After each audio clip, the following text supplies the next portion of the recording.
Today we're going to be talking about managing burnout in the social media era, which is, not the happiest thing to be talking about, but I think it's very important nonetheless, mainly because, I see a lot of people on the internet struggling with burnout in regards to their art and like sharing it to social media, especially when pursuing an art career. And I don't think the specifics about how to navigate that gets talked about enough among the art community.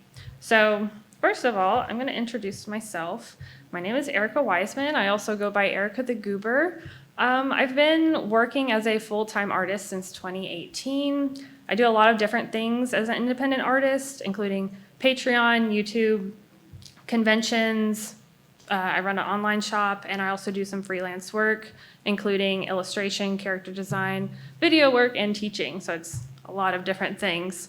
And in the past 5 years, since I started my career, I have been burnt out to varying degrees for about 3 of those. And as an independent artist, social media is a big part of how I get my work out into the world, but as necessary as it is for my career, I believe the way that I was using it was a major contributor to my burnout. And throughout the past 3 years, I've picked up on a lot of tools for managing this burnout while still pursuing an art career. And today I want to share with you some of the things that I wish that I knew, like when I was going through like the worst parts of my burnout.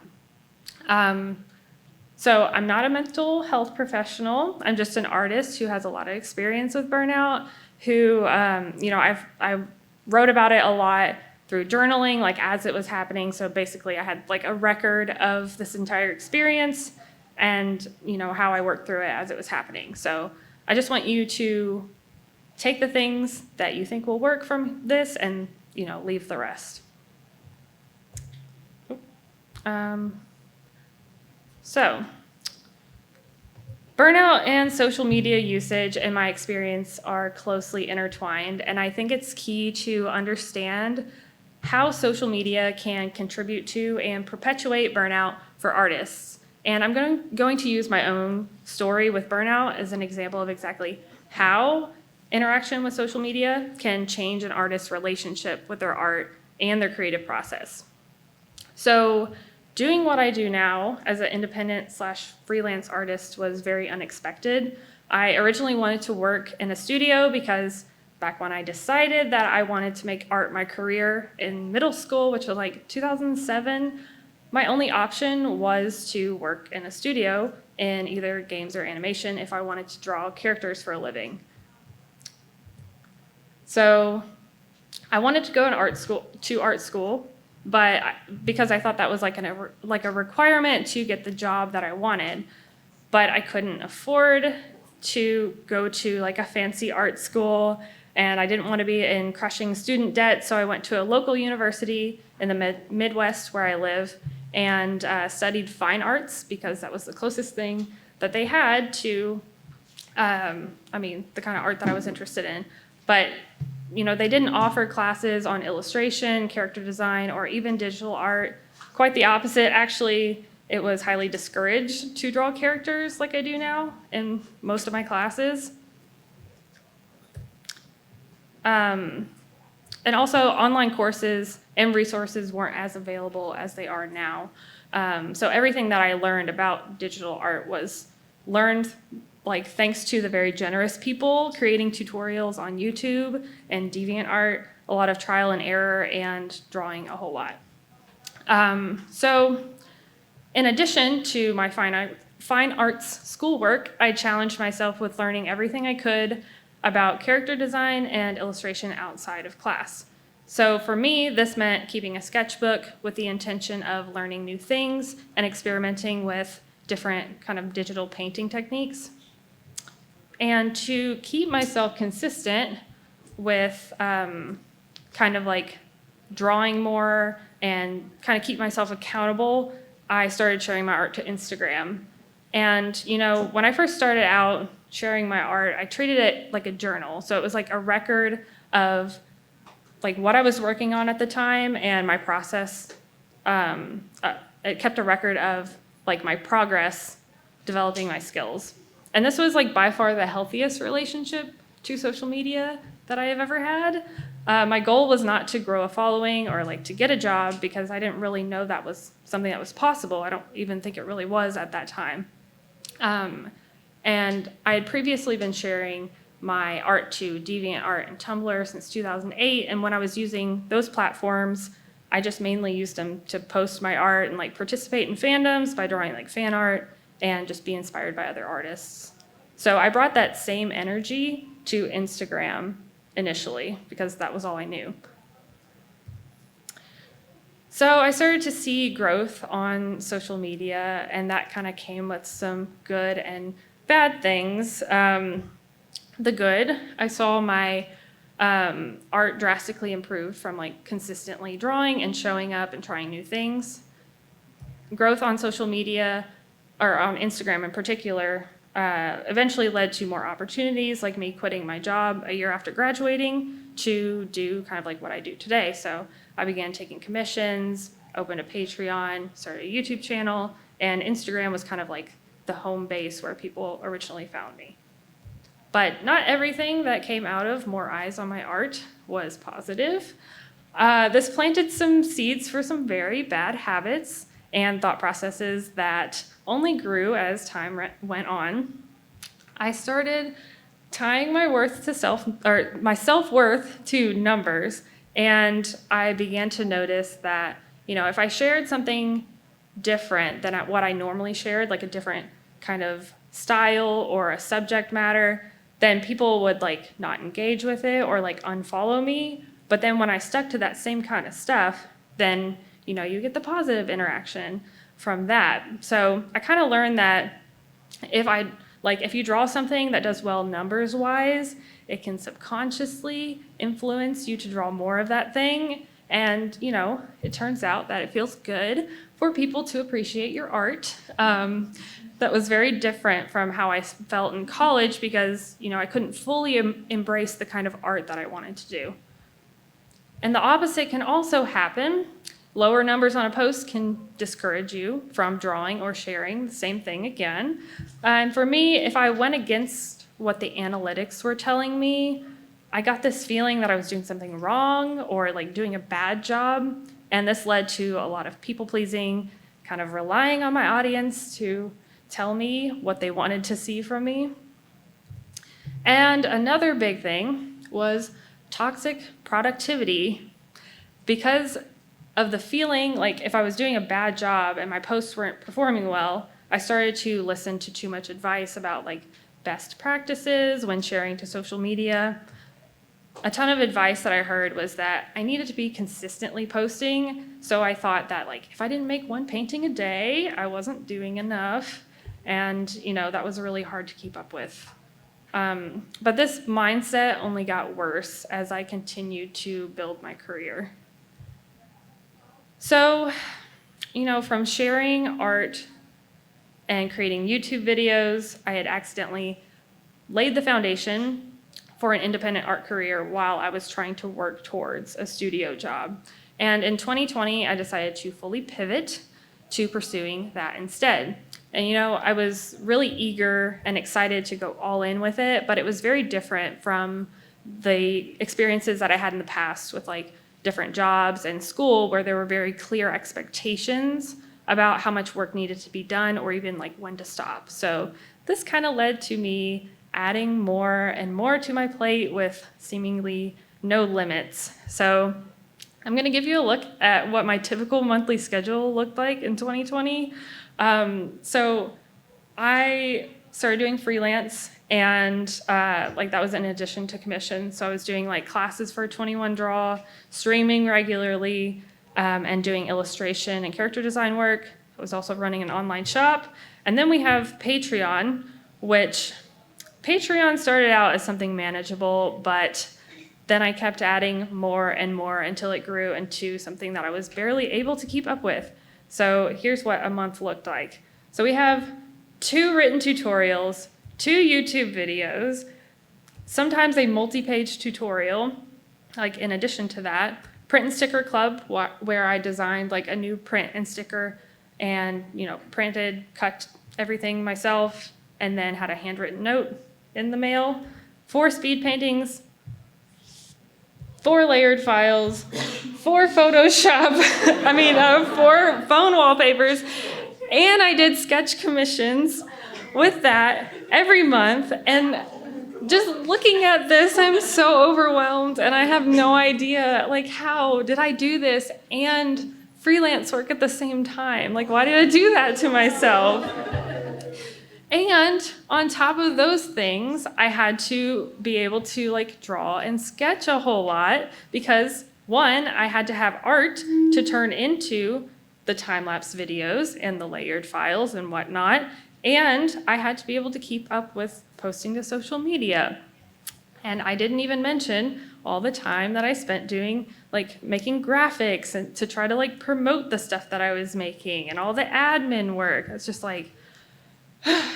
it was a lot. Certainly a time in my life. But okay, yeah.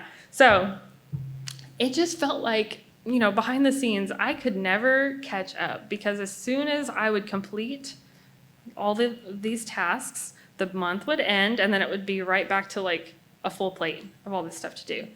And they all started out as things that I wanted to do.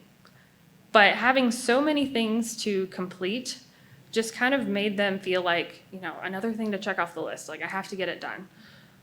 And there was no time to make art just because. And I think my biggest mistake was connecting everything I was doing to something that had a due date. YouTube was not just for fun anymore. It was I had to make videos because they were tied to Patreon rewards. And I think I skipped. Oops.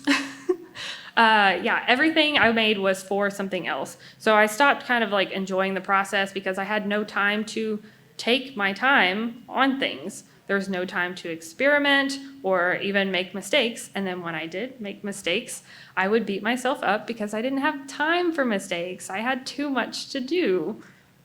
But at the same time, all of this was happening. I still had the feeling that I was not doing enough and I should be doing more.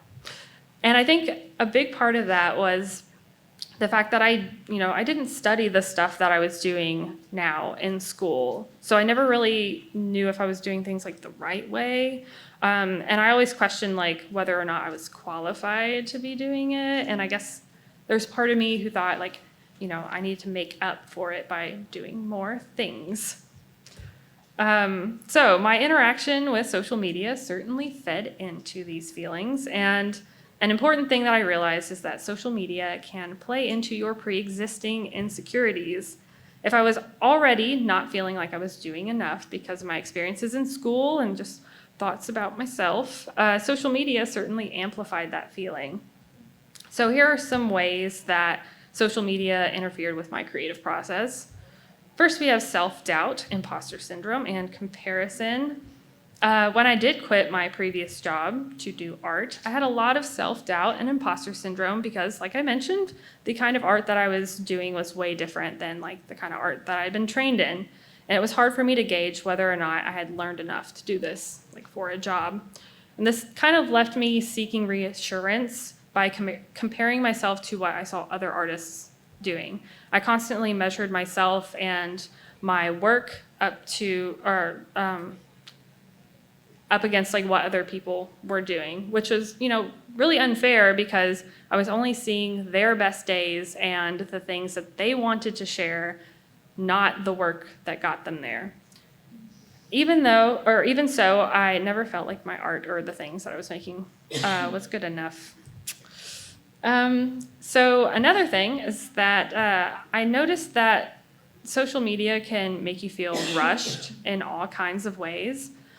And, I think the source of this is feeling like you need to have a strict, consistent posting schedule. And, I felt like everything that I made needed to be postable, or else it was a waste of time because that meant, less art to post, which meant less my engagement would tank if I didn't post. So Being afraid to waste time can lead to some devastating effects in your creative process, including rushing the art process itself, eliminating exploration, and rushing to improve in general. And, all of these things were very sneaky, and they happened over time through built habits. And I wasn't really aware of why I was feeling bad or even what I was feeling until after it was deeply ingrained. And many of these realizations came from hindsight. So at the end of the year, it was becoming a little bit too much, and I needed to slow down. So that was my goal in 2021. And I really tried slowing down, but it was hard to do because some of these bad habits I picked up, I thought they were reliable in making me work harder and responsible for any success that I had. Because, objectively, overworking myself did yield results. But it was more of a sprint rather than a marathon. And I depleted my energy and developed a toxic relationship with my art to the point where, I didn't really want to do it anymore in that way. So I tried a lot of different things, and I thought these things would solve how I was feeling. So I tried to take breaks, but they weren't really breaks to relax. I would pause Patreon for the month because I physically couldn't keep up with another freelance project I had picked up at this time. So they were not really good breaks. And then I tried, cutting my workload because I constantly felt stressed and overwhelmed with the amount of work that I was doing each month. So stopped making YouTube videos and switched to Patreon-only videos, stopped doing print and sticker clubs, streaming, everything until it was just Patreon by itself. But even cutting those things out they were not helping my burnout. So, what I realized is that burnout is a symptom and not the problem itself. And, it's a signal that something is wrong and something needs to change. My journey of recovering from burnout was a long and complicated one, and I try to break it into stages to make it a little bit easier to talk about. So first we have stage 1, which was taking a break and reconnecting with myself. So in October 2021, I had to take a full-on break, and I was very resistant to taking this break because I thought I couldn't stop. And I'm sure a lot of you know, but social media sites punish inconsistent posting, and I was about to stop completely for at least a month. So I thought that I would lose momentum and everything that I worked towards. I remember bargaining with myself and saying, okay, I'm only allowed to take one break or 1 month off of Patreon and posting to social media. And even doing that made me feel really guilty. But then after that break, I still didn't want to draw. I didn't feel that urge to draw again. In the end, after all of this was said and done, I did take 6 months off of Patreon, pausing Patreon, which was made financially possible thanks to me overworking myself. So how did I spend this break? Well, my burnout had gotten so bad that the things that I used to enjoy were no longer enjoyable, and I became very disconnected with the person that I was outside of art and my career. I didn't really know how to relax or do anything casually, so I had to relearn how to do that. I spent my break trying to reconnect with myself and my hobby. So here's some things that I tried. Home improvement stuff. I built a desk, baking, attempting to make new kinds of food, and even things as simple as playing video games again, which I had previously told myself I didn't have time for anymore. I was in my head a lot, and I was experiencing a lot of heavy emotions, especially when I first started my break. So doing other creative things when I couldn't really do art gave me the chance to enter the flow state, the zone, which helped me get out of my head in almost a meditative way. And, I began finding more joy in simplicity and disconnecting my self-worth from productivity from doing this. But, 3 months in, and I was still afraid to return to art again, which was weird because the main solution I had heard to fix burnout was to take breaks and take time for yourself and self-care. So I thought a break would like magically solve all my problems and I can get right back to work. But really, I had like developed this toxic relationship with my art to the point that I could not imagine returning to it in the way that it was. And like, don't get me wrong, a break certainly helped give me some much needed space. But it was almost like I was pushing the pause button on my problems only to like keep asking myself, am I better yet? So the lesson that I learned here was a break on its own is not going to completely solve the issue. And like, even if you can't take like a full-on break, revisiting hobbies that you may have tossed aside will go a long way to help you reconnect with yourself. Stage 2, we have discovering tools and habits. So the next thing I tried was branching out and being open to some new tools and habits that could potentially help with burnout. Oops. I lost my place. Okay. 4 months into my Patreon break, I actually returned to art by trying to use my sketchbook again. And before, I remember feeling like everything I made in my sketchbook had to be good enough to share. It had to be like pretty and aesthetic, and I wouldn't let myself be like messy or draw the same thing over and over again, or even like draw things that weren't meant to become full paintings.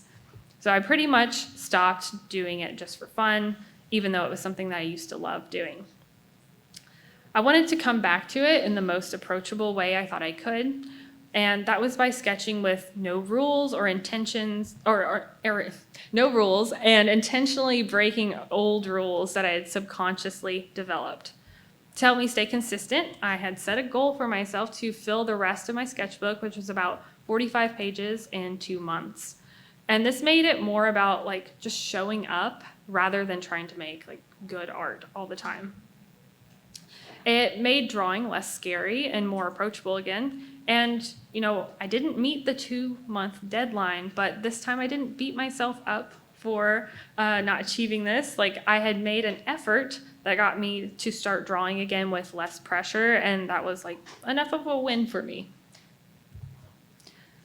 I also started reading a lot at this time, and 3 books that I found that helped me the most were The Artist's Way, Big Magic, and The Creative Act, A Way of Being. I read all of these at different stages of burnout recovery, and I can still find new insights when I reread them today, because I've reread these a few times actually. But one other thing that I tried doing was journaling, which in the form of like morning pages. So morning pages are like a journaling practice from the book, The Artist's Way. And so with these morning pages, basically you write 3 pages by hand before you start your creative work. And it doesn't really matter what you write, or like you can even write like, I don't know what to write, like the whole time.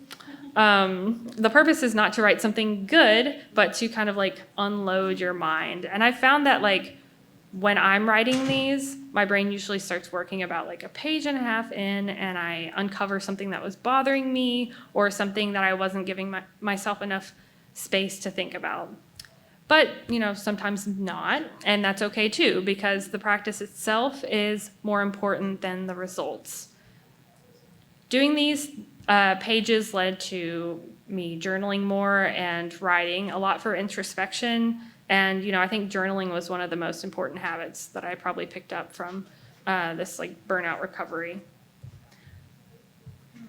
So there are also some things that I watched to help me. So first of all, we have Kiki's Delivery Service. And if you haven't seen it, I cannot recommend it enough. And this was like one of my favorite movies growing up.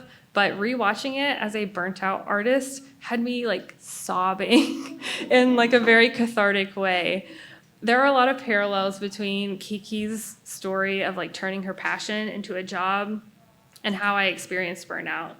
There are a lot of lessons to take away from this movie, and watching video essays on YouTube also helped me a lot to discover even more kind of insights and lessons from it.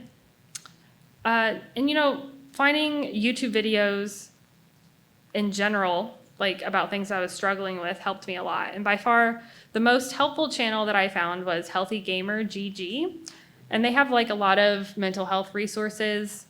One of those helpful things that I found on the channel were interviews that they do. So basically, Dr. K, a psychiatrist, does interviews with creators, mainly Twitch streamers. And I think it's very interesting to hear about their struggles with social media and their jobs as creators, because I can relate them to my own life, and it helps me understand myself a little bit better.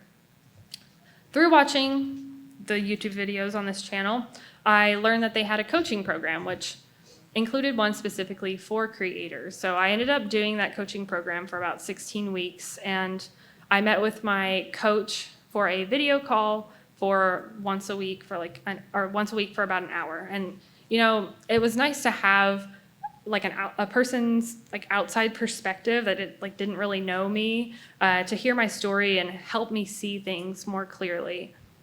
And a lot of the stuff in this talk, actually, I discovered these things through the things that I learned in coaching.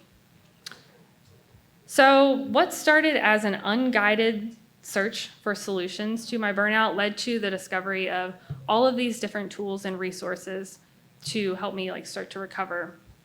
But similarly to how taking a break was not the full solution, it wasn't enough to just gain the knowledge from these resources I'd been exploring. I had to actually put them to the test.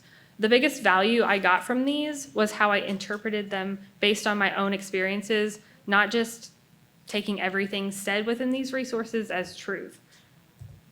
So there's a difference between knowledge and understanding, and true understanding doesn't come from hearing something in a video or reading it in a book or listening to somebody give a presentation. It comes from experiencing these things yourself, but gaining knowledge is certainly a good starting point. So now we have stage 3, and each one of you can gain different things from the different tools that I mentioned, and there are these are the lessons that I learned from them, and how they just helped me discover the actual reasons behind my burnout that were unique to me. So first, we have awareness. And awareness to me is listening to your emotions and what your thoughts and emotions are telling you, rather than pushing them aside and ignoring them. I used to judge myself a ton within my own art process, and whenever I would make a mistake or I couldn't figure something out, I would get frustrated and beat myself up. And all the negative emotion kind of piled up over years of not addressing those things, and eventually led to burnout. Now instead, I try to notice these feelings as they start, and then I kind of take a step back, give myself some space, and try to understand what that emotion is kind of telling me. Cultivating awareness made it easier for me to catch myself whenever bad habits would pop up. Being aware of and catching signals is how you can discover the things that are holding you back and catch problems as they grow. So journaling and talking to my coach and others in particular were key to cultivating awareness. Essentially, I had to learn to notice with curiosity rather than judgment in different situations. And it's certainly not an easy thing to do. It takes a lot of practice. And I still don't catch myself all the time and take it too far, but it's something that I'm working on. Next, we have patience. And at different points in my recovery, I would get caught up in rushing to achieve an outcome, which I was looking to try to restore my relationship with art, to the point where I was trying to force it rather than just kind of letting it happen, which would end up being counterproductive because I would start to do these bad habits again.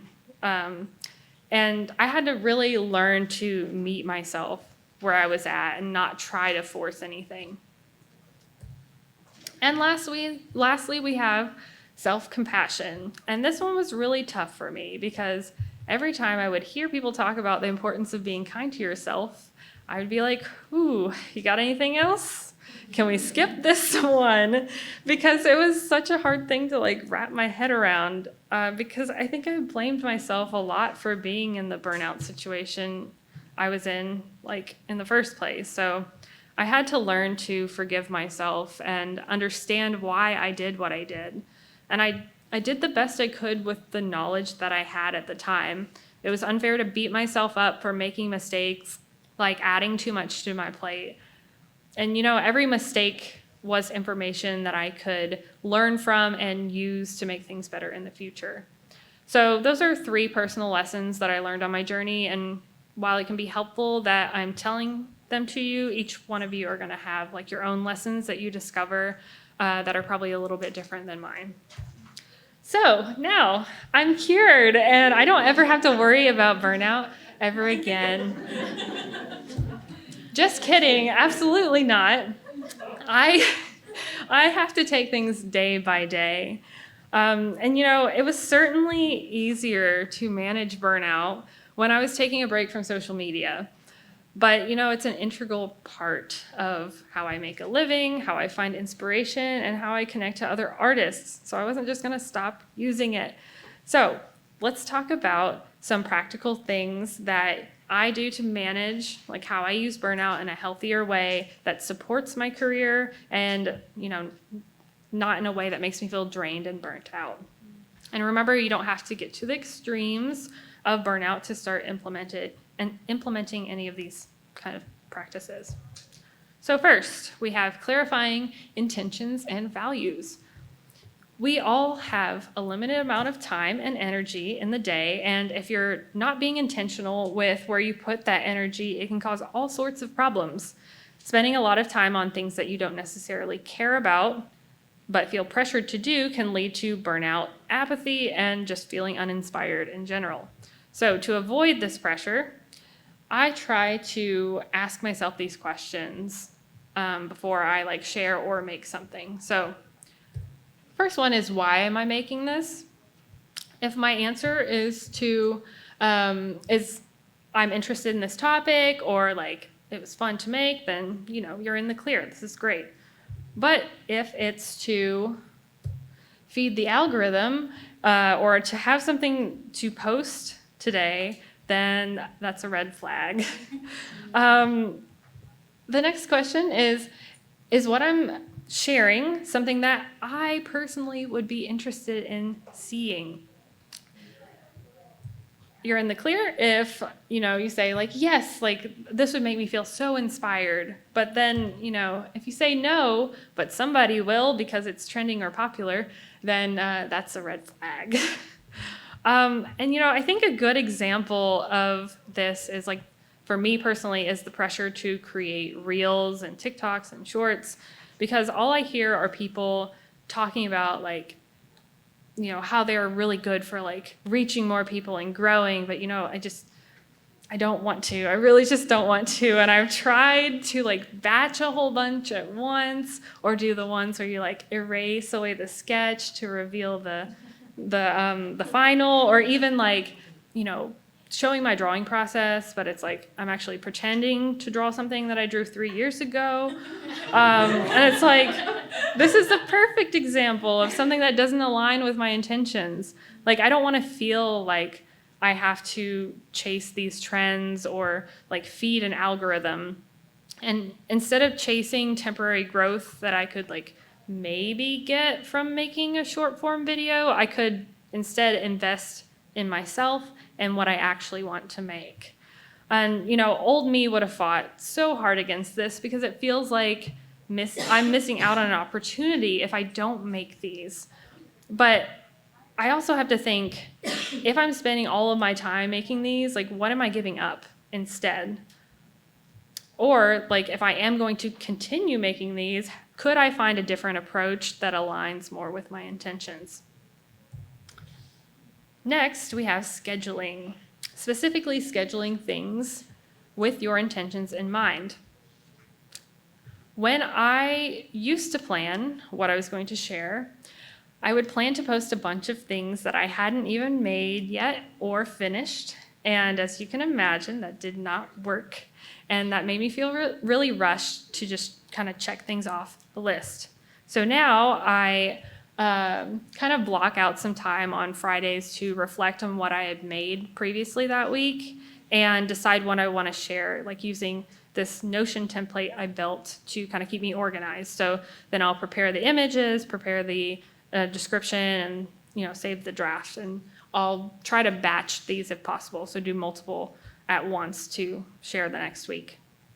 But like, what if I don't have anything from the previous week that I want to share? Like, what if I prioritize making a YouTube video or doing something else that didn't yield anything postable? I'm more okay with this than I used to be, actually, because if I'm acting on my intentions, then I feel like I'm doing the right thing. And another thing to do with scheduling is separate creating and sharing. How many of you have caught yourself drawing, and as you're making the drawing, you're already thinking about like what you're going to write in the description of your post? Oof, yeah. So doing this and sharing things almost immediately after I would make them would also it would often pull me out of this like creative headspace that I was in. So now I try not to even think about sharing things as I'm making them, even though it's hard to do sometimes, because it changes how I feel about the thing that I'm making, and it can also like affect the decisions I'm making within the creative process. It helps to to help this mindset. I try to like hold on to things and give myself like a buffer time in between that creating and posting, and just kind of like trying to make things for the sake of making them, and then going back and like choosing like, oh, I could share this. We don't even have to share everything. And next we have managing perfectionism. In the past, I developed this subconscious set of rules behind how I use social media. And I felt a lot of pressure to like perfect my art I shared by making sure it like aesthetically matched my feed and was consistent with my style. And I just felt like I couldn't step out of that box. But this perfectionism also popped up in creating the posts themselves. I felt like there was a lot of pressure to follow the rules of the current algorithm, like using the correct number of hashtags or posting at the right time.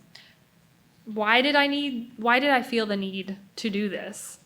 And I think like these perfectionistic tendencies I developed provided some kind of perceived control over people like being able to see my art. If I did something in the past and it worked, I might feel like I need to do those things again. And if I didn't, I would think that, I'm going to get worse results, like my art's not going to be seen. But there's really no guarantee that like any of these strategies are going to work because it's not in our control. And there's a lot of factors, other factors outside of this, including like just luck. Like we can't know. So all you can really do is turn your focus to what is in your control, like what you make and the fact that you keep showing up.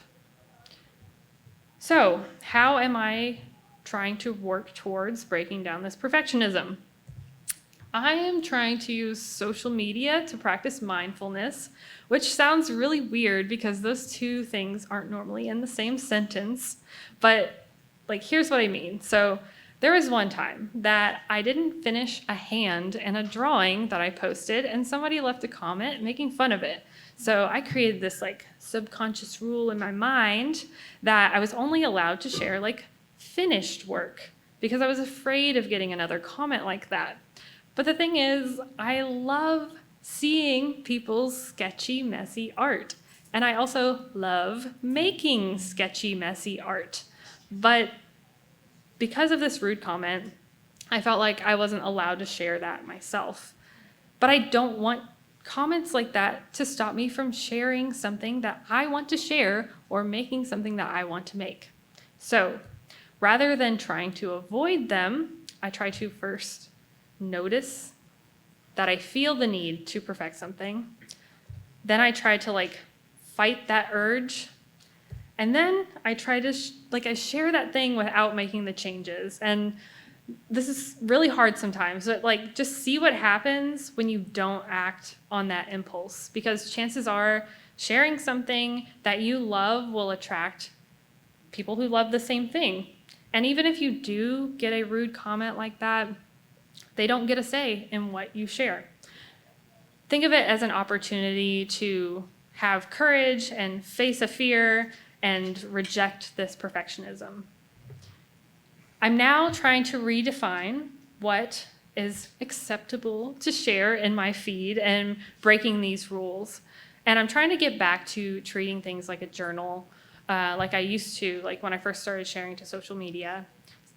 Since when does a journal need to be perfect? The point of it is that it's like a snapshot of where you are at the time and a reflection of, kind of what's going on in your life. So, break those rules, be a little art gremlin, post at midnight and use no hashtags and post that messy, sketchy art, because you just got to try to let go of this perceived control that doing things the right way gives you.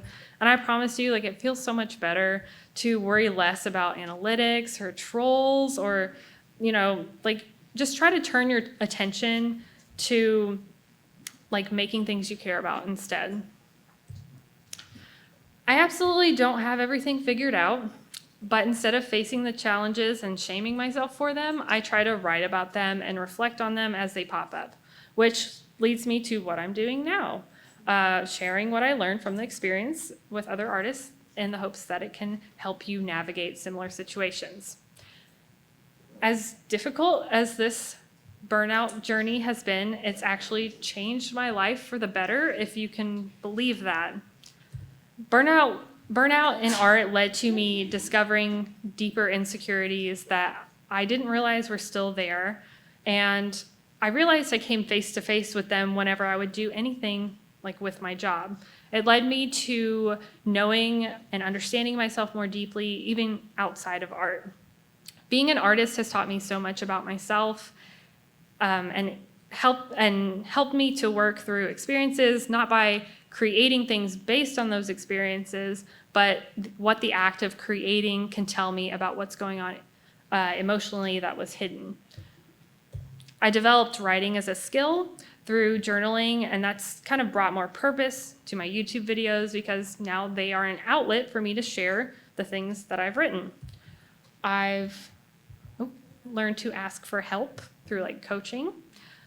I developed a trust in myself and a belief that I can figure things out and adapt to challenges as they arrive. And even things that I thought were detriments ended up being some of my biggest strengths, like not going to art school, ended up making it so I was learning things on my own kind of in that time made it so I can teach people now. And lastly, I've learned to kind of value my own voice, which previously I didn't really think the things that I said was worth listening to. And I gained confidence and courage to share these challenging experiences with others. I'm here doing this right now. Previously, I wouldn't have believed you if you told me that I volunteered to talk in front of a bunch of people. And this is coming from somebody who took an online summer speech class in college because I was terrified to talk in front of people. A lot of us in this room are looking to make a career in art or work as an artist. And it can be so easy to get caught up in getting the dream job that we forget why we started doing it in the first place. I got so caught up that I found myself not knowing who I was as an artist or really even a person anymore, outside of wanting to try to be good enough to do it as a job. I had all these voices coming from different directions telling me things school telling me fine arts was only valid, or social media telling me to follow all of these unspoken rules. I was scared of doing anything that would be considered a waste of time because I was already behind, because I didn't go to school for illustration or character design. But not having a strong foundation of self caused me to not really know what I liked anymore or like what I wanted to say. When our motivation to draw becomes because I need to post 3 times a week, because if I don't, then I'll lose engagement and I'll never grow my account and I'll never get a job, then that's a sign that we need to reevaluate our intentions. And when that becomes your whole purpose for creating, if you end up getting that job, then you might not really even know who you are when you get it. So think about why you wanted to be an artist in the first place. Why did I start making art? Well, apparently I just wanted to draw a Pikachu. But yeah. But seriously, sit and think of the feelings that you've gotten from creating. Maybe not how it feels right now with burnout, but from the beginning. Think of the things that really light you up about creating. I know for me, it was a way that I could spend more time in the worlds that I loved by creating fan art. It was the feeling that I got when I would see an animated movie and I could feel the love that went into creating it. It's being inspired by other artists and thinking wow, I want to make something that makes me feel like that. But most of all, I wanted to be a part of something and to find my people, something that I didn't really have growing up. And, that's why I love LightBox so much. But, remember those to find the moments of enjoyment within your process and within the everyday. Don't leave yourself behind in the pursuit of your dream job.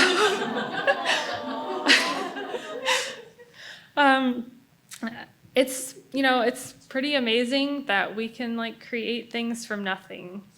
Being around artists all the time or being consumed with your own process can make us forget that sometimes. And it's not an easy thing that everyone chooses to do. It's very vulnerable, but choosing to do it even when it feels vulnerable or scary is very brave.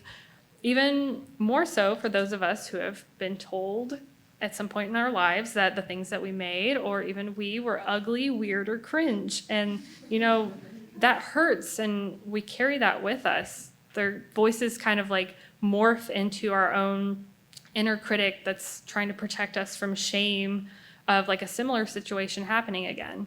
But despite how painful that is, we keep coming back to this. Some of us have even decided to make a career out of being vulnerable and sharing things that we care about, despite the fear that someone could say those hurtful things to us again. And sometimes I think about how I've chosen a career that directly competes with my deepest fears and insecurities. Why did I do this? Personally, I feel that with every fiber in my being that I just have to keep doing it. There's no other option. I just love it so much. And creating enhances my life in so many different ways. It teaches us to have courage, to be open and listen to ourselves. And it can bring us and others a lot of joy. So if you're having a hard time with your art right now, those things might feel really distant, but it makes sense because it's hard. You're choosing growth over letting fear win. And you might feel like fear is winning right now, but you're here and you haven't given up on living a creative life. This point in your journey might be teaching you an important lesson that you needed to learn in order to step into your authentic artistic voice. So I'd like to end my talk with a quote from someone who inspires me a lot, Taylor Swift. Losing things doesn't just mean losing. A lot of the time when we lose things, we gain things too.